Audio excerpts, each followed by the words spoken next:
నమస్కారం, కే న్యూస్ కి స్వాగతం. హెడ్లైన్ చూద్దాం. ప్రపంచ దేశాలను వణికిస్తున్న కొత్త వైరస్, వేగంగా విస్తరిస్తున్న మంకీ పాక్స్, తెలంగాణ వైద్య ఆరోగ్య శాఖ అప్రమత్తం. తెలంగాణలో గ్యాస్ సిలిండర్ లబ్ధిదారులకు గుడ్ న్యూస్. 48 గంటల్లోనే ఖాతాలో సబ్సిడీ డబ్బు జమ చేసినట్లుగా మొబైల్కు మెసేజ్. వైఎస్ఆర్సీపీలో మార్పులు చేర్పులు, పలు నియామకాలు చేపట్టిన వైఎస్ జగన్.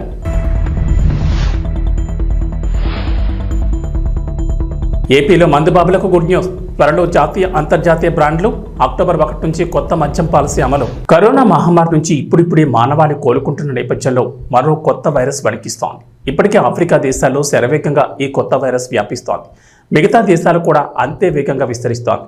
ఈ మంకీ పాక్స్ పై అప్రమత్తమైన ప్రపంచ ఆరోగ్య సంస్థ గ్లోబల్ హెల్త్ ఎమర్జెన్సీని ప్రకటించిన విషయం తెలిసిందే. అయితే ఈ మంకీ పాక్స్ వైరస్ మన దేశంలోకి రాకుండా అడ్డుకోవడమే లక్ష్యంగా ప్రధాని నరేంద్ర మోడీ కీలక ఆదేశాలు జారీ చేశారు. అన్ని రాష్ట్రాలకు కీలక సూచనలు చేశారు. ఈ క్రమంలోనే తెలంగాణ ప్రభుత్వం అలర్ట్ అయింది. ప్రపంచవ్యాప్తంగా అలజడి రేకెత్తిస్తున్న మంకీ పాక్స్ కేసులపై తెలంగాణ వైద్య ఆరోగ్య శాఖ అప్రమత్తమైంది. ఒకవేళ ఈ వైరస్ రాష్ట్రంలో ప్రవేశిస్తే వైద్యం అందించేందుకు సర్వం సిద్ధంగా ఉండేలా ఏర్పాట్లు చేస్తోంది. ఈ క్రమంలోని గాంధీ ఆసుపత్రితో పాటు నల్లకుంట ఫీవర్ ఆసుపత్రిని కూడా వైద్య ఆరోగ్య శాఖ రెడీ చేసింది. ఈ ఆసుపత్రిలో ప్రత్యేక వార్డులు ఏర్పాటు చేసింది. గాంధీ ఆసుపత్రిలో 20 పడకలు కేటాయించగా ఇందులో పురుషులకు 10, మహిళలకు 10 బెడ్లు ఏర్పాటు చేసినట్లు వైద్యులు తెలిపారు. ఫీవర్ ఆసుపత్రిలో 6 పడకలు అందుబాటులోకి తీసుకొచ్చారు. ఇప్పటి వరకు మన దేశంలోకి మంకీ పాక్స్ ఎంటర్ కాకపోయినా అప్రమత్తంగా ఉండడం అవసరమని వైద్యులు చెబుతున్నారు. తెలంగాణలోని గ్యాస్ సిలిండర్ వినియోగదారులకు కాంగ్రెస్ ప్రభుత్వం గుడ్ న్యూస్ వినిపించింది. ఇప్పటికే మహాలక్ష్మి పథకంలో భాగంగా 500 రూపాయలకే సబ్సిడీ గ్యాస్ సిలిండర్లు అందజేస్తోంది. అయితే 500 రూపాయలు మినహా వినియోగదారుడు ఏజెన్సీకి చెల్లించిన మిగతా మొత్తానికి వినియోగదారుని అకౌంట్లోకి 48 గంటల్లోనే జమ అయ్యేలా చర్యలు తీసుకోవాలని ఆయా ఏజెన్సీలకు ఆదేశాలు జారీ చేసింది. జమ చేయడమే కాకుండా చేసినట్లుగా మెసేజ్ కూడా పంపించాలని సూచించింది. తెలంగాణలోని గ్యాస్ సిలిండర్ల లబ్ధిదారులకు రేవంత్ రెడ్డి సర్కార్ శుభవార్త వినిపించింది. మహాలక్ష్మి పథకంలో భాగంగా 500 రూపాయలకే సబ్సిడీ గ్యాస్ సిలిండర్ హామీని అమలు చేస్తున్న విషయం తెలిసిందే. అయితే ఈ పథకంలో ముందుగా గ్యాస్ సిలిండర్కు పూర్తి నగదు చెల్లిస్తే ప్రభుత్వం సబ్సిడీ డబ్బులను లబ్ధిదారుల ఖాతాలో జమ చేస్తుంది. అయితే ఆ సబ్సిడీ పైసలు ఎప్పుడు పడతాయన్నది క్లారిటీ లేకపోవడంతో ప్రజల్లో ఆందోళన నెలకొంది. కొంతమంది నెలైన డబ్బులు ఖాతాలో పడకపోవడం, మరికొందరికి అసలు సబ్సిడీ డబ్బులే రాకపోవడంతో తాము అర్హులమా కాదా అన్న అనుమానాలు వ్యక్తమవుతున్నాయి. ఈ క్రమంలోని రేవంత్ రెడ్డి సర్కార్ కీలక నిర్ణయం తీసుకుంది. ఆంధ్రప్రదేశ్ ప్రభుత్వం కీలక నిర్ణయం తీసుకుంది. బీసీలకు మరోసారి చేయూతనివ్వాలని భావిస్తోంది. ఎన్నికల సమయంలో ఇచ్చిన హామీ మేరకు బీసీ కార్పొరేషన్ ద్వారా వెనుకబడిన తరగతుల వారికి జీవనోపాధి కల్పనకు స్వయం ఉపాధి రుణ పథకం అమలు చేయనుంది. ఈ మేరకు బీసీ సంక్షేమ శాఖ అధికారులు ప్రతిపాదనలు సిద్ధం చేయగా గతంలో 50% రాయితీతో గరిష్టంగా 2 లక్షల వరకు ఆర్థిక భరోసా ఇచ్చింది. ఇప్పుడు ప్రభుత్వం 5 లక్షలకు పెంచి 3 స్లాబుల్లో అందించాలని నిర్ణయం తీసుకున్నారు. అయితే ఈ రుణ పథకానికి సంబంధించి ప్రతి స్లాబ్లోనూ లబ్ధిదారులు తమ వాటాగా 10% చెల్లించాల్సి ఉంటుంది. రాష్ట్ర ప్రభుత్వం 40% రాయితీ ఇచ్చి మిగిలిన 50%ను బ్యాంకు నుంచి రుణంగా మంజూరు చేయిస్తారు. ఇలా ప్రతి ఏటా 1.25 లక్షల మంది బీసీలకు స్వయం ఉపాధి యూనిట్ల ఏర్పాటుకు చేయూత అందించాలని ప్రతిపాదనలున్నాయి. దీనికోసం లబ్ధిదారుని వాటా, ప్రభుత్వ రాయితీ, బ్యాంకు రుణం కలిపి ఏడాదికి 3,000 కోట్లు ఖర్చు కానున్నట్లు అధికారులు అంచనా వేస్తున్నారు. ఏపీలో రైలు ప్రయాణికుల్ని అధికారులు అలర్ట్ చేశారు. వచ్చే నెలలో పలు రైళ్లను పాక్షికంగా రద్దు చేసినట్టు తెలిపారు. అలాగే మరికొన్ని రైళ్లను దారి మళ్లించినట్లు ప్రకటించారు. విజయవాడ రైల్వే డివిజన్ పరిధిలో సాంకేతిక పనుల దృష్ట్యా ఈ నిర్ణయం తీసుకున్నట్లు చెప్పారు. వచ్చే నెల 2 నుంచి 29 వరకు మార్పులు అమల్లో ఉంటాయన్నారు. ప్రయాణికులు ఈ విషయాన్ని గమనించాలని సూచించారు రైల్వే అధికారులు. ఆంధ్రప్రదేశ్లో రైలు ప్రయాణికులకు ముఖ్యమైన గమనికని చెప్పారు. సెప్టెంబర్ 2వ తేదీ నుంచి 29 వరకు విజయవాడ డివిజన్లో పలు రైళ్లను పాక్షికంగా రద్దు చేశారు. కొన్ని రైళ్లు దారి మళ్లిస్తున్నారు. సాంకేతిక పనుల దృష్ట్యా ఈ నిర్ణయం తీసుకున్నట్లు విజయవాడ రైల్వే అధికారులు ఒక ప్రకటనలో తెలిపారు. మచిలీపట్నం విజయవాడ రామవరప్పాడు మధ్య పాక్షికంగా రద్దు చేశారు. అలాగే విజయవాడ మచిలీపట్నం, నర్సాపూర్ విజయవాడ మచిలీపట్నం విజయవాడ భీమవరం జంక్షన్, మచిలీపట్నం విజయవాడ నర్సాపూర్ రైళ్లను విజయవాడ రామవరప్పాడు మధ్య రద్దు చేశారు. వైఎస్ఆర్ కాంగ్రెస్ పార్టీకి సంబంధించి అధినేత వైఎస్ జగన్మోహన్ రెడ్డి పలు నియామకాలు చేపట్టారు. పార్టీ ప్రధాన కార్యదర్శులుగా మాజీ ఎమ్మెల్యే గడికోట శ్రీకాంత్ రెడ్డి, మాజీ ఎమ్మెల్సీ వేంపల్లి సతీష్ రెడ్డి, మాజీ ఎమ్మెల్యే చివరెడ్డి భాస్కర్ రెడ్డి నియమించారు. అలాగే కొన్ని అనుబంధ విభాగాలు కూడా నియామకాలు చేశారు. వైఎస్ఆర్సీపీ యువజన విభాగం అధ్యక్షుడిగా మాజీ ఎమ్మెల్యే చెక్కంపూడి రాజా నియమించారు. BCCL MLC Ramesh Yadav, SCCL మాజీ ఎమ్మెల్యే టీజీఆర్ సుధాకర్ బాబు, చేనేత విభాగం కంచి చిరంజీవి, విద్యార్థి విభాగం పానుగంటి చైతన్య నియమించారు.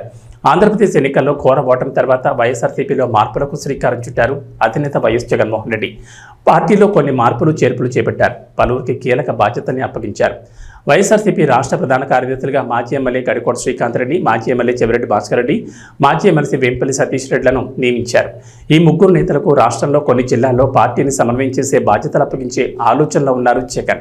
ఏపీలో మందుబాబులకు మంత్రి కొల్లు రవీంద్ర శుభవార్త చెప్పారు. గత ప్రభుత్వ హయాంలో రాష్ట్రం నుంచి వెళ్లిపోయిన జాతీయ అంతర్జాతీయ మద్యం బ్రాండ్లను త్వరలో అందుబాటులోకి తీసుకొస్తామని ప్రకటించారు.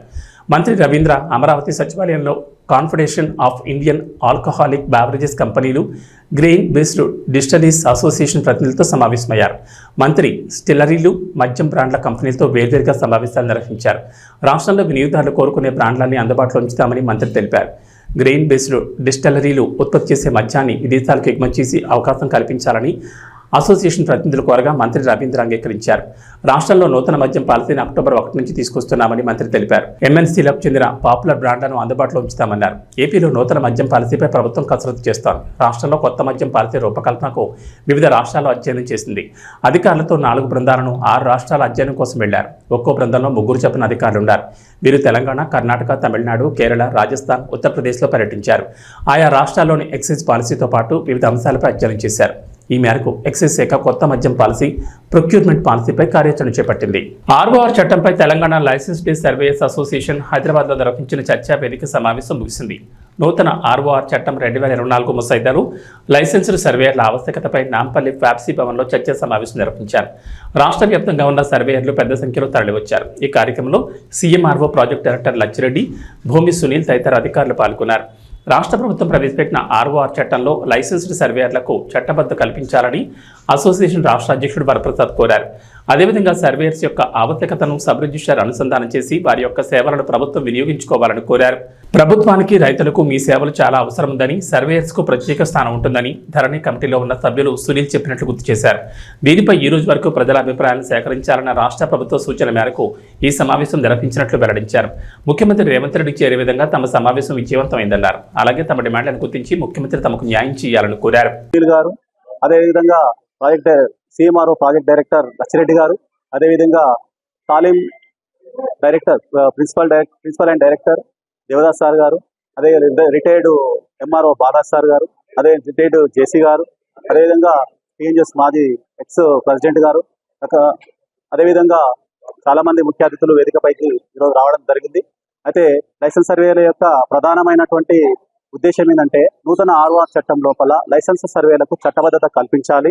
అదేవిధంగా లైసెన్స్ సర్వేల యొక్క ఆవశ్యకతను సబ్ రిజిస్ట్రార్లకు అనుసంధానం చేసి వారి యొక్క సేవలను గవర్నమెంట్ వినియోగించుకోవాలన్నదే మా యొక్క ప్రధానమైన విన్నపము. ఈ విన్నపానికి కొరకు ఇది ఆల్రెడీ గవర్నమెంట్ గుర్తించి ధరణి కమిటీ లోపల ఉన్నటువంటి సభ్యులు ఎవరైతే ఉన్నారో భూమి సునీల్ గారే ఈరోజు ఈ సభకు ఇచ్చేసి మాకు ఒక భరోసానిచ్చిపోయారు. తప్పకుండా నూతన ఆర్ఓఆర్ చట్టం లోపల మీకు ఒక ప్రత్యేకమైన స్థానం ఉంటుంది. ప్రభుత్వానికి కానీ, ఇటు ప్రజలకు కానీ, రైతులకు కానీ మీ యొక్క సేవలు చాలా అవసరం ఉంది, ఆవశ్యకత ఉంది అని చెప్పేసి సభాముఖంగా చెప్పి వెళ్ళారు. అదేవిధంగా ఇక్కడికి వచ్చిన ప్రతి ఒక్క అతిథి మా యొక్క ఆవశ్యకతను గుర్తించి మా యొక్క గొప్పతనాన్ని ఈరోజు మీడియా ద్వారా కానీ సమాజంకి సమావేశం ద్వారా చెప్పినారు. ఈ యొక్క ఆర్ఓఆర్ చట్టం ఈ నెల 23 తారీఖు వరకు ప్రజల అభిప్రాయాన్ని సేకరించాలని చెప్పి ఒక తేదీనిచ్చారు. ఆ తేదీ లోపల మేము యొక్క సమావేశం నిర్వహించి ఈ ప్రభుత్వానికి, ముఖ్యమంత్రికి చేరే విధంగా మేము యొక్క ఈ సమావేశం నిర్వహించాము. ఈ సమావేశాన్ని ఈరోజు చాలా విజయవంతంగా పూర్తి చేసినాము. ఈ విషయాన్ని మీడియా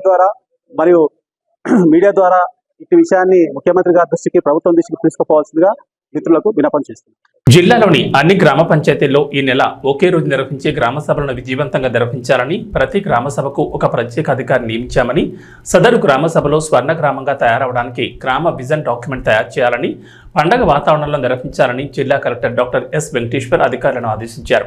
స్థానిక కలెక్టరేట్ మినీ సమావేశ మందిరం నుంచి వీడియో కాన్ఫరెన్స్లో అన్ని మండలాల తహసీల్దార్లు, ఎంపీడీఓలు, మండలాధికారులు, ఆర్టీఓలు, మున్సిపల్ కమిషనర్లు తదితరులతో సమీక్షిస్తూ కలెక్టర్ మాట్లాడుతూ ఉపాధి హామీపై ప్రజల్లో అవగాహన కల్పించడంతో పాటు గ్రామాల్లో విద్య, వైద్యం, త్రాగునీరు, విద్యుత్, ఒక గ్రామం నుంచి మరో గ్రామానికి, గ్రామం నుండి మండలాన్ని కలిపి అనుసంధానం చేసే రహదారుల నిర్మాణం వంటి మౌలిక సదుపాయాల కల్పనతో పాటు ఘన, ద్రవ్య, వ్యర్థ పదార్థాలు నిర్వహణ వంటి అంశాలపై ప్రజల్లో అవగాహన కల్పించి విజన్ డాక్యుమెంట్ తయారు చేయాల్సి ఉంటుందని తెలిపారు. అందరూ ప్రజాప్రతినిధులు ఈ గ్రామ సభల్లో పాల్గొనేలా చూడాలని అన్నారు. ఈ సమావేశంలో జిల్లా పంచాయతీ అధికారిని Sushiladevi, deputy CEO Adiseshareddy, PD Thomas Srinivas Prasad, DMN HO Srihari, ఆర్డీఓలు నిశాంత్ రెడ్డి, కిరణ్ కుమార్, రవిశంకర్ రెడ్డి తదితరులు పాల్గొన్నారు. ఎంటైర్ స్టేట్ లో సేమ్ డే మనకి గ్రామ సభ కండక్ట్ చేస్తాము. సో సో దీన్ని మనకి పంచాయతీరాజ్ డిపార్ట్మెంట్ వాళ్ళు కోఆర్డినేట్ చేసుకుంటున్నారు. ఇది వరకు ఈ గ్రామ సభ కేవలం ఎన్ఆర్జిఎస్ వర్క్స్ కోసం మనం ఈ గ్రామ సభ పెట్టి ఆ విలేజ్కి కానీ ఆ పంచాయతీకి కానీ ఆ జీపీకి ఏమేమి పనులు కావాలి ఆ స్టెప్ ఆఫ్ వర్క్స్ మనము తెలియడం కోసం ఆ గ్రామ సభ అనేది పెట్టుకోవడం జరుగుతుంది. కానీ ప్రభుత్వం ఎలాగో గ్రామ సభ పెడుతున్నాం కాబట్టి ఇదేదో ఒక నామకే వాస్తిగా తూతు మంత్రంగా ఈ గ్రామ సభ పెట్టకుండా ఇదే గ్రామ సభలో ఒక కాంప్రిహెన్సివ్గా ఆ గ్రామ పంచాయతీకి సంబంధించి ఏమేమి యాక్టివిటీస్ చేస్తే ఆ గ్రామ పంచాయతీ ఒక స్వర్ణ గ్రామ పంచాయతీ, అంటే ఎలాగైతే స్వర్ణాంధ్రప్రదేశ్ మనం అంటున్నామో గౌరవ ముఖ్యమంత్రి గారు అంటారో అదేవిధంగా స్వర్ణ గ్రామ పంచాయతీకి చేయాలంటే ఏం చేయాలి అనే ఉద్దేశంతో ఈ గ్రామ సభ పెట్టడం అనేది దీని యొక్క మెయిన్ ఉద్దేశం, అంటే ఆబ్జెక్టివ్. దాంట్లో భాగంగానే మనకి 4 మేజర్ హెడ్స్ ఉన్నాయి, 4 మేజర్ కేటగిరీస్.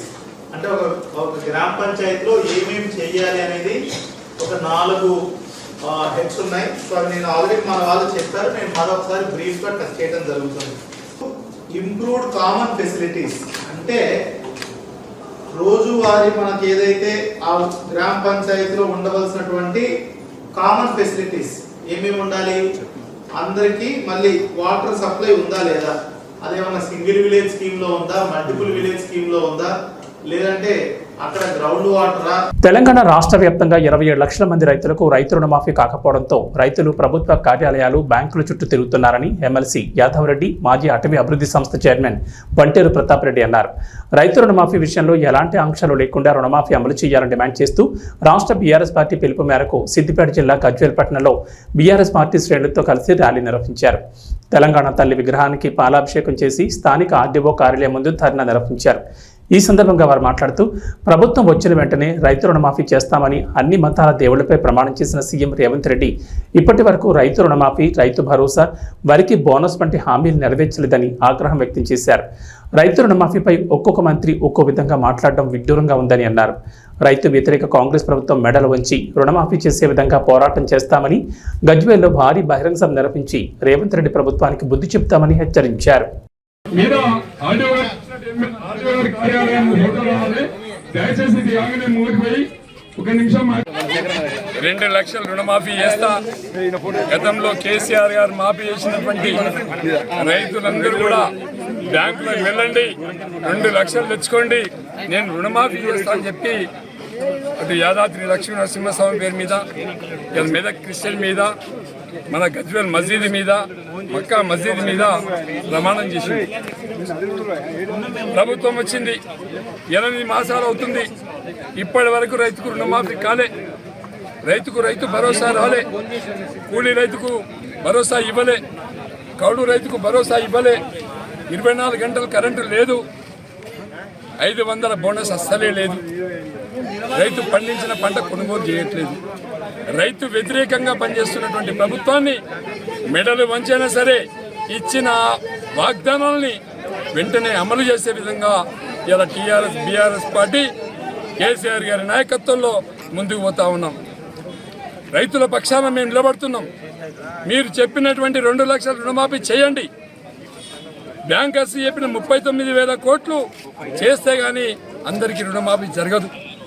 ఒకసారి 31,000 కోట్లు అంటారు, ఇంకోసారి 26,000 కోట్లు అంటారు, ఒకసారి 42 లక్షల మంది రైతులు అంటారు, ఒకసారి 22 లక్షల మంది రైతులు అంటారు. రైతుకు రుణమాఫీ చేసింది 17,000 కోట్లు అంటారు. మీకు ఇష్టం వచ్చినట్టు మీ మంత్రులు ఒక మాట, మీరు ఒక మాట, నోటికి వచ్చినట్లు మాట్లాడుతున్నారు. రైతులు బ్యాంకుల చుట్టూ తిరుగుతున్నారు, రైతు వేదిక చుట్టూ తిరుగుతున్నారు, అగ్రికల్చర్ ఆఫీసుల చుట్టూ తిరుగుతున్నారు. రైతులు ఎక్కడ పోవాలనో అర్థం కాని పరిస్థితి. రుణమాఫీ కాకుంటే ఎవరిని అడగాలో, ఎవడు బాధ్యుడో కూడా తెలియని పరిస్థితి ఉంది. కాబట్టి మేము ఇవాళ గజ్వేల్ నియోజకవర్గంలో ప్రతి గ్రామానికి కమిటీ చేస్తున్నాం, ప్రతి మండలానికి ఒక కమిటీ చేస్తున్నాం. రైతుల మొత్తాన్ని కూడా తీసుకొచ్చి గజ్వేల్లో గౌరవ కేసీఆర్ గారి నాయకత్వంలో, గౌరవ హరీష్ రావు గారి నాయకత్వంలో పెద్ద ఎత్తున బహిరంగ సభ ఏర్పాటు చేసి రైతుల్ని రుణాలు మాఫీ చేసే వారికి ప్రభుత్వం మెడలు వంచి ప్రభుత్వం యొక్క కథలనిచ్చే ముచ్చట లేకుండా చేసి తప్పకుండా రైతుల పక్షాన మేము నిలబడతాం. జై తెలంగాణ. మన రాష్ట్ర పార్టీ ప్రెసిడెంట్ కేటీఆర్ గారి పిలుపు మేరకు, మన హరీష్ రావు పిలుపు మేరకు ఈరోజు రైతుల కోసం ధర్నా చేయడం జరిగింది. ఏదైతే కాంగ్రెస్ ప్రభుత్వం ఎన్నికల ముందు ఏ హామీ ఇచ్చిందో ఏం షరతులు లేకుండా మొత్తం 2 లక్షల రూపాయలు రుణమాఫీ చేస్తామని చెప్పారు. కానీ ఈరోజు వాళ్ళు అది పచ్చి అబద్ధమని నిరూపించారు మరోసారి కాంగ్రెస్ ప్రభుత్వం.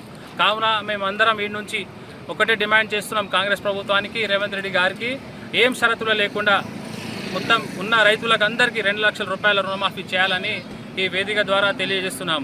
అనేక కోరికలు పెట్టుకుంటా, ఆధార్ నంబర్ సరిగా లేవు అనుకుంటా, అనేక రకాలు అనేక చిన్న సిల్లీ రీజన్స్ చెప్పుకుంటా ఈరోజు రైతులకు మీరు ఇబ్బంది పెడుతున్నారు. రైతులకు ఇబ్బంది పెట్టడం సరిది కాదు. అప్పుడు మన కేసీఆర్ పాలన ఉన్నప్పుడు రైతులకు ఎటువంటి ఇబ్బంది పెట్టలే అప్పుడు మన కేసీఆర్ గారు. సో మేము ఒకటే రిక్వెస్ట్ చేస్తున్నాం, ఇక్కడ నుంచి మీరు ఏం షరతులు లేకుండా తక్షణమే మన రైతులకు రుణమాఫీ చేయాలని ఈ వేదిక ద్వారా తెలియజేస్తున్నాను. Thank you. సిద్దిపేట జిల్లా కేంద్రంలోని ఆర్డీఓ కార్యాలయం ముందు బీఆర్ఎస్ పార్టీ ఆధ్వర్యంలో ధర్నా చేపట్టారు. రైతులకు సంపూర్ణ రైతు రుణమాఫీ చేయాలని దీక్షా కార్యక్రమం నిర్వహించారు. ఈ సందర్భంగా బీఆర్ఎస్ నాయకులు మాట్లాడుతూ రాష్ట్ర పార్టీ పిలుపు మేరకు మాజీ మంత్రి సిద్దిపేట ఎమ్మెల్యే హరీష్ రావు ఆదేశాలతో సిద్దిపేట జిల్లా వ్యాప్తంగా సిద్దిపేట, నంగనూరు, చిన్నకోడూరు, నారాయణరావుపేట, దుబ్బాక, గజ్వేళ్లలో రైతు దీక్ష కార్యక్రమం చేపట్టామన్నారు. సీఎం రేవంత్ రెడ్డి ఎన్నికల ముందు ఇచ్చిన హామీ ప్రకారం రాష్ట్రంలో రైతులందరికీ ఎలాంటి ఆంక్షలు లేకుండా 2 లక్షల రుణమాఫీ చేయాలని డిమాండ్ చేశారు. రాష్ట్రంలో కేవలం 40% రైతులకు మాత్రమే రుణమాఫీ జరిగిందన్నారు. రైతు బంధు నిధులను నిలిపివేసి రుణమాఫీకి మళ్లించారని ఆరోపించారు. వెంటనే రైతులందరికీ రుణమాఫీ చేయాలన్నారు. ఈ ధర్నాలో రైతులు, బీఆర్ఎస్ పార్టీ ప్రజాప్రతినిధులు, పార్టీ నాయకులు, అన్ని గ్రామాల పార్టీ అధ్యక్షులు, సోషల్ మీడియా, యూత్, విద్యార్థి నాయకులు పలువురు పాల్గొన్నారు. నాకు 6 ఎకరాలు ఉన్నది, 12 ఎకరాలు ఉన్నది. 12 ఎకరాల కింద ఇప్పుడు 5 ఏళ్ళ కింద అప్పు తీసుకున్నా, 6 ఏళ్ళ కింద అప్పు తీసుకున్నా. అప్పు తీసుకుంటే మాపు అవుతుంది అన్నాడు. మాపు అవుతుంది అంటే మాపు అవుతలేదు. వీడికి 2 మట్ల పోయినా బ్యాంకు, మా అగ్రికల్చర్ ఆఫీస్కి కూడా పోయినా. మీ మేడం లేదన్నారు. మేడం లేదంటే మేడం తడిపోతే 2,63,000 అప్పు ఉంది. నెలకు 2,63,000 అప్పు ఉంది. 2,63,000 కడితే నీకు 2 లక్షలు మాపు అవుతాయి అని చెప్పింది. అవి కాలే, ఇవి కాదు, ఇంకేవి కూడా కాలేదు. నా పేరు కనకయ్య, రాచకొండ కనకయ్య, ఎంత చనిపల్లె. రాష్ట్ర పార్టీ పిలుపు మేరకు గౌరవ శాసనసభ్యులు హరీష్ అన్న గారి ఆదేశం మేరకు ఇలా రైతు రుణమాఫీ ఎలాంటి షరతులు లేకుండా అమలు చేయాలని కోరుతూ రైతులమందరం ఇక్కడ ఆర్డీఓ ఆఫీస్ ముందు దీక్ష కార్యక్రమం చేపట్టడం జరిగింది. ఒకటే డిమాండ్ చేస్తున్నాం రేవంత్ రెడ్డి గారిని, మీరు ఎన్నికల్లో వాగ్దానం చేసినారు, వెంటనే పోయి బ్యాంకులో పోయి రుణాలు తెచ్చుకొని నా గవర్నమెంట్ వస్తుంది 9వ తారీఖు నాడు మీకు మొత్తం నేను రుణాలు మాఫీ చేస్తా అని చెప్పినావు. ఇవాళ 2 లక్షల రుణమాఫీ చేస్తానని ఇలా 40% మందికి కూడా చేయలేదు, 17 కోట్లు మాత్రమే చేసినావు. ఇలా నువ్వు చేసిన డబ్బులు ఎక్కడి? రైతు బంధు అంటే రైతు భరోసా పైసలే ఇక్కడ డైవర్ట్ చేసి ఇలా రుణమాఫీగా ఇచ్చినావు. ఇలా 40% మంది రైతులకు మాత్రమే రుణమాఫీ జరిగింది. సంపూర్ణ రుణమాఫీ జరగాలి, ఎలాంటి షరతులు లేకుండా. ఇంకొక 61 కోట్లు అయితేనే నీ రుణమాఫీ మొత్తం పూర్తవుతుంది. కాబట్టి వెంటనే రుణమాఫీ చేయాలి రైతులందరికీ. అలాగే రైతు భరోసా కూడా ఇవాళ రైతులందరూ వరి నాట్లు వేసుకున్నారు. ఇలా మళ్ళా ఎరువులు వేసుకునే కాలం వచ్చింది. రైతులు పల్లెటూళ్ళలో చెప్పుకుంటున్నారు, ఇలా మళ్ళా వెనకటి కాలం ముంగడొచ్చింది. మేము చంద్రశేఖరరావు గారిని అనవసరంగా పొరపాటున పొడగొట్టుకున్నాం.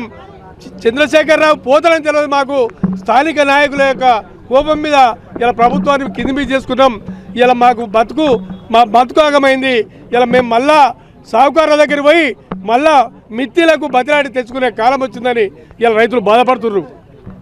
రేవంత్ రెడ్డి గారు, నేను మీకు ఒకటే చెప్తున్నా, ఎద్దేడిసిన వ్యవసాయం, రైతు ఏడిసిన రాజ్యం ఎప్పుడు కూడా బాగుపడది. మీరు వెంటనే మీరు ఒక రెడ్డి అనే గౌరవం మీద చెప్తున్నా. మీకు కూడా రైతులంటే వ్యవసాయం అంటే తెలుసని అనుకుంటున్నా. కాబట్టి వెంటనే మీరు ఈ రుణమాఫీ ఎలాంటి షరతులు లేకుండా నువ్వు 2 లక్షలే రుణమాఫీ చేయి. వానికి ఎంత అప్పుడని 2 లక్షల రుణమాఫీ చేస్తే అప్పు మొత్తం ఆ రైతు కట్టుకుంటాడు. కట్టుకుంటేనే ఆయన క్లియర్ అవుతుంది, లేకపోతే ఆయనకు మళ్ళీ అప్పులు ఇయ్యి. మీరు మాట ఇచ్చినటువంటి రుణమాఫీ మొత్తం రేషన్ కార్డు పెడుతున్నావు, రేషన్ కార్డు పెట్టి కుటుంబం అంటున్నావు. కుటుంబంలో రైతులు కాదా? కుటుంబంలో వ్యవసాయాలు చేసుకుంటున్నారు. మహిళా రైతులు ఉన్నారు, మహిళా రైతులు కూడా ఉన్నారు. మహిళా రైతుల పేరు మీద కూడా రుణాలు లేవు. కాబట్టి ఎలాంటి షరతులు లేకుండా రైతులందరికీ 2 లక్షల రుణమాఫీ వెంటనే అమలు చేయాలని, అమలు చేసేదాకా బీఆర్ఎస్ పార్టీ ఉద్యమం సాగిస్తుందని మా హరీష్ అన్న నాయకత్వంలో రాష్ట్రంలో కేసీఆర్. కిరణ్ అబ్బవరం రహస్యాల పెళ్లి గురువారం జరిగినట్లుగా తెలుస్తోంది. కిరణ్ అబ్బవరం రహస్య పెళ్లి వేడుకలు తన ఊళ్ళో తన బంధువుల సమక్షంలో జరిగినట్లు కనిపిస్తోంది. ఈ వేడుకలకు సినీ సెలబ్రిటీలు ఎక్కువగా హాజరైనట్లు కనిపించడం లేదు. రాజావారు రాణి గారు అంటూ తెరపైకి పరిచయమైన జంట ఇప్పుడు నిజ జీవితంలోనూ జంటగా మారింది. కిరణ్ అబ్బవరం రహస్యాల పెళ్లి ఆగస్టు 22న అర్ధరాత్రి జరిగింది. ఈ పెళ్లి వేడుకలు కిరణ్ అబ్బవరం సొంతూరులోని జరిగినట్లుగా కనిపిస్తోంది. బంధుమిత్రుల సమక్షంలో కిరణ్ అబ్బవరం పెళ్లి ఘనంగా జరిగినట్టు తెలుస్తోంది. ప్రస్తుతం ఈ పెళ్లి ఫోటోలు నెట్టింట్లో వైరల్ అవుతున్నాయి. లుసానే డైమండ్ లీగ్లో నీరజ్ చోప్రాకు నిరాశ ఎదురైంది. తన కెరీర్ బెస్ట్ త్రో 89.49 మీటర్లు నమోదు చేసినప్పటికీ అతనికి 2వ స్థానమే దక్కింది. ప్యారిస్ ఒలింపిక్స్లో రజతం సాధించిన నీరజ్ చోప్రా అంతకు మించి త్రో విసిరాడు.